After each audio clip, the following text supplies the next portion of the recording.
Mayam pumnamakpu YouTube channel Young Minds na taram oksari. Ngasi mayam daliga dauriba wari asigi maming wa Ngangganba Ningthou wari si haujarak Thaina mamangaida laibak amada wa yamna ngangba Ningthou ama palami. Mahaki maming Bahadur kaurami. Mahaki konungdudagi mi lak kayagi sasan taurami. Ningthougi konungi laikonda Ningthoudagi hena wa Ngangganba Thengu amasu lairami. Ningthoudu sakti yamna lairabasu inak phana khullabasu mahaki praja singna mahakpu ikai khumna biramde maramdi mahak wa yamna nganglami. Mahakna ngangdaba hiram amatta lairamde. Ningthoudugi mantri ama lairami mamingna Hajar kaurami. Ningthouduna lambida sanagi dolai tongduna mahaki lanmi singna dolai gi maning mamangda santri taduna chalami. Ningthouna lambida lakpada lambi nakanda lairamba sakni basing nabok hainarami. Marai phaba ngamdaba nupa ama lambi sida lakle nakhoi aronbaga Bahadur da haidokanu. Mahakti Hajarna haigadaba apangba wahai singdudagi hena haibani. Mantri Hajirnasu praja singna Ningthougi maramda kari khallibage haibadu khanglami. Mahak ahing chupaduma Ningthoudu kari tauraga wa yamna ngangbadu phansige khalami. Mahakna madu khalliba makai matha saba helami. Wa ngangbada Thenguduna Ningthoudagi khara helami. Mahakti numit chupa ama nga sing tenawa sing yong sing amadi uchek singda wari sarami. Makhoi pumnamaktu Thengudugi wari tabada mahaki khonjel tabada warami. Nga sing aduna hainarami. Thengu asi natai chadeda mahakna aikhoibu awaba tahali. Mana wainu singda aikhoi kadaida loli haibadu takthogi. Adudagi wainu sing aduna aikhoibu pharaga chare. Maduda nate Thengu aduna yong singna tena wagi Ningthou mirba hairibasigi mamaidugi maramda kari haibage haibadu tena wada tamsinduna tena waga yong singa khana halami. Huming barna hairami Ningthouna magi konungdu atopa kalengi konungda hongbada Thengudusu baton tauduna pujakhini. Mahaki wathi warem mayam tabada ware. Nongma nongmagi saba hengalaklami. Ningthou amadi konungi miyamdu kalengi konungda honglami. Konungdu jingchep amada lairami. Thengudu kananasu chatsi haubiramdre. Mahak konungi laikonda laiba pukhri aduda adum lairami.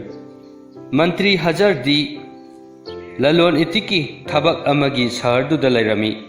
Nongmadi mahak konungi laikonda laklami. Lam nganu anina nungsa yaiduna lairiba Thengugi manakta laibadu mana urami. Thengu aduna lam nganu anidu hek ubaga hanglami. Nakhoi kadaida chatkadauribano. Nganu aniduna khumlaklami. Aikhoina lairamba chingduda laiba sanagi surung haina khangnabaduda hange tawrambani. Thengu aduna hairami madudi aina khanbada yamna phajaba mafam oiramgani. Surungduda pukhriga laibra. Nganuduna khumlaklami. Pukhridi laite adubu surungdugi manakta pat turendi marang kaina lai. Sida lairiba pukhri sidagidi makhoina phajaba yamna heli. Nangsu aikhoiga loinana chaladi phajabadu uba phangani. Thengusu madu pamlambani. Mahaksu konungi laikongi pukhriduda laibadu warabani. Mafam aduda mahakna wa yamna ngangmanbadagi mahaki yeknabasu masing yamle. Mahakna lam nganu aniduda hairami. Aidi surungduda karamna chatkani aidi paiba ngambasu natte. Lam nganu aniduna hairaklami. Nangnabu chaning labadi aikhoi anina nahakpu pubigani. Aikhoi anina chai ama aikhoigi matu marakta lengsingani. Nangna chaidugi mayaida nayana siktuna chatpang yagani. चैदुदा थादोकनु नहा करिसु तौरोई थेंगु अदुना हायरक्लमी ओ अदुदी आइसु मदुदी तौबो ngamgani हजरना उ मरुमदा लैरगा मसा मथंता हायजरमी मदुमा ओइररोय थेंगु नहाक्ति नरैदु फाजिनदुना थंबा ताबनी अदुबु मदुदी नहाकना तौबा ngamloidaba thabakni मदुदी नहाकना पोकपदगी तौबा ngamlaktraba thabakni हजर सु ललोल इतिकी थबक्तु लोयरगा महाकी निंगथौना चटलिबा कालेनगी कोनुंग अदुदा चटखिरमी lump ngánu अनिदुसु चै अमा मखोय अनिना पुरगा थेंगुदुना चैदुगी मयाइदा मयाना सिक्तुना पाइरमी nga sing adudi थेंगु अदुना मयाना चैदुदा सिक्तुना चटखिबदु उबदा यामना नोक्लमी मखोयना थेंगु अदुदा लाउरमी हे वा यामना nganganba थेंगु सिदा अमुक हन्ना लाक्लनुको नहाक यावदना अखोय मफम असिदा नुंगाइना लेहौगे थेंगुदुसु असुमना हाइबा पामलमी अइसु पुखरीदुदा अमुक हन्ना लाकनिंग्द्रे नखोयसु पुखरी अमनबदुदा लेहौरो अदुबु मदुदी थेंगुदुना हायरमदे मदु हायरबदी महाक पुखरीदुदा अमुक तारनी हाइबा खंगलमी असुमना लम ngánu अनि अमदी थेंगुदु सहर कया खुंगंग कया लबुक कया फाउदुना पाइरक्लमी मखोयना पोथाबा खुदिंगी लम ngánuना थेंगुदा चेक्सिन वा हायरमी मदुदी महाक वा nganglakanu हायना नत्रबदी महाक सीगनी हायरमी नोंगमदी मखोय लबुक अमगी मथक्ता पाइरमी थबक सुदुना लैरंबी नुपी अमना हायरक्लमी येंगुने अपिकपा उसेक अनीना थेंगु अमा चैदा पुरिसे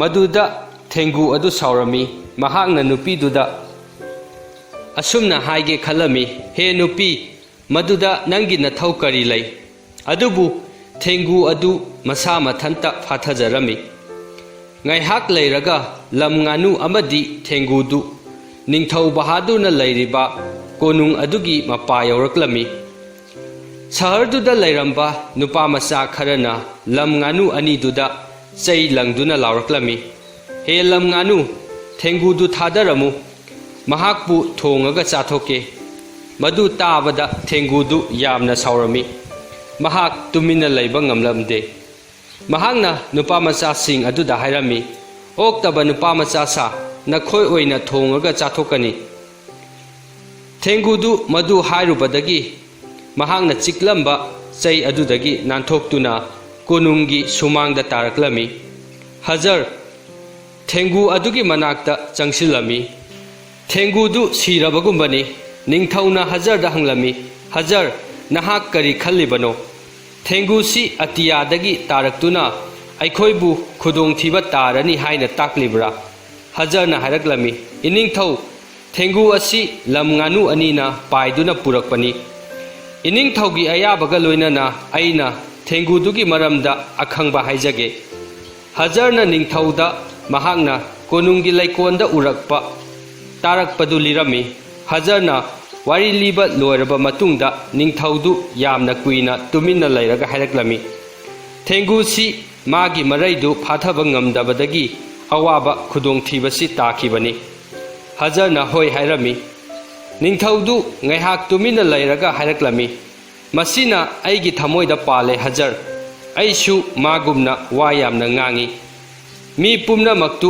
हजरदा येंगलक्लमी मखोयना हजरदु इनिंगथौदी वा यामना nganगबा नतेदा इनिंगथौना हायबदी अैखोय पुमनमक्ना ताबदा नुंगाय हायरक्कदबा मालमी अदुबु हजरदु तुमिना लैरमी ngaiHak लैरगा हजरना हायरक्लमी निंगथौना महाकी अरानबा खंगलबदी लैबाक्तु नुंगायरगदबनी निंगथौदुना अमुक हायरक्लमी हजर नहाकुंबा मंत्री अमा लैरबदी निंगथौदु नुंगायरगदबनी थेंगु असिना ताखिबा दशा असिबु निंगसिंगबा ओइना कोनुंगसिदा सनागी थेंगु अमा सागनी असुमना कोनुंगदुदा सनागी थेंगु अमा सादुना थमलमी निंगथौदुना थेंगुदु उबा खुदिंगी थेंगुदुना वा nganmanbadagi ताखिबा दशादु निंगसिंगलमी निंगथौदु करम करम मतमदा वा nganggani karamba matamdana tuminna laigani haibagi paradu thengududagi tamlami